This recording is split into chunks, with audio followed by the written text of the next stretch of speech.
portion this morning. Welcome, welcome.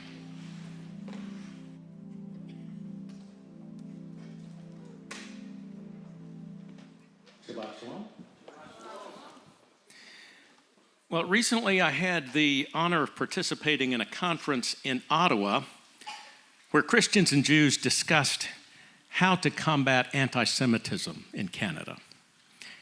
It's a serious question. Canada's 402,000 Jews are less than 1% of the population, but they're the targets of 70% of the hate crimes committed in Canada. One rabbi at the conference said that since October 7th, 2023, when the latest assault on Israel began, he's processed more applications for Aliyah than ever before, as his congregation members choose to return to Israel rather than remain in an increasingly unsafe Canada. This rabbi's son was afraid to wear his kippah at school because of the bullying he had suffered. Another rabbi said that as a liberal political activist, she had sought to help others secure safe spaces, only to learn that there was no safe space for Jews. And that's why Canadian Jews are now asking, who can I trust to hide me? My first Israeli friend asked me that same question. In her professional life in Washington, D.C., she had to hide her identity, not only because she feared loss of her job, but because she feared for her life. And that was in 2011. In 2025, 2 young Jewish diplomats were shot dead in Washington simply because they were Jews. This is an issue we must address because we Christians, we Messianics, we Hebraic believers, we profess to worship the God of Israel, having proclaimed our allegiance to Jesus, the Messiah King of Israel, we now know as Yeshua. This issue is the central point God is bringing to our attention at this time.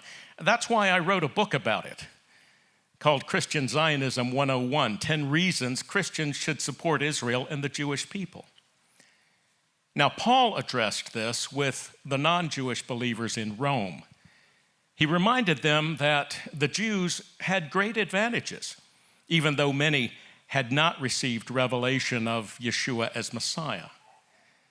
He explained that the Jews were given the oracles of God, the adoption, the glory, the covenants, the Torah, the temple service, the promises, the patriarchs, and from them comes the Messiah.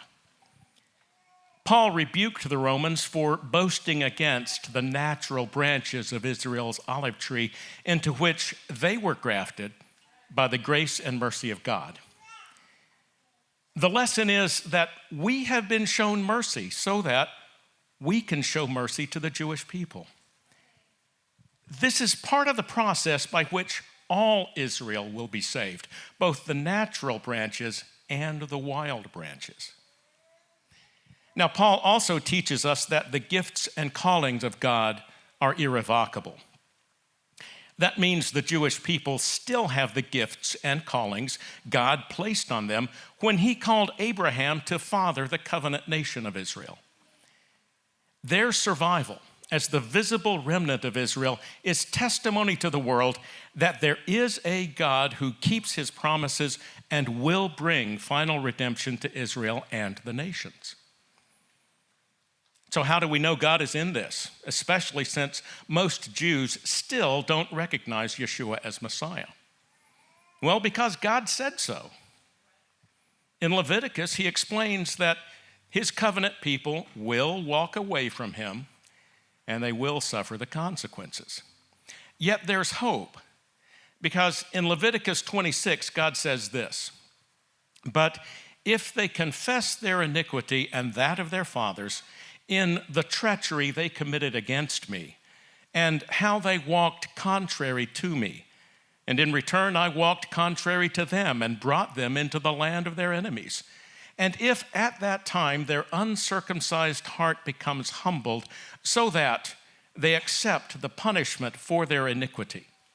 Then I will remember my covenant with Jacob, and also my covenant with Isaac, and my covenant with Abraham.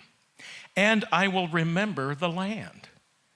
But the land will be deserted by them, and will enjoy its Sabbaths while it lies desolate without them. And they will accept the punishment of their iniquity, because they rejected my ordinances, and their soul abhorred my statutes. Yet for all that, when they are in the land of their enemies, I will not reject them, nor will I hate them into utter destruction and break my covenant with them. For I am Adonai, their God.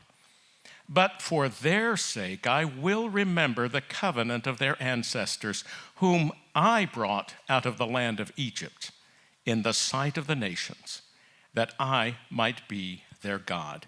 I am Adonai. Now, Jews have been confessing their iniquity for generations, especially since the destruction of the Second Temple. God has heard them, and he has come through on his promises.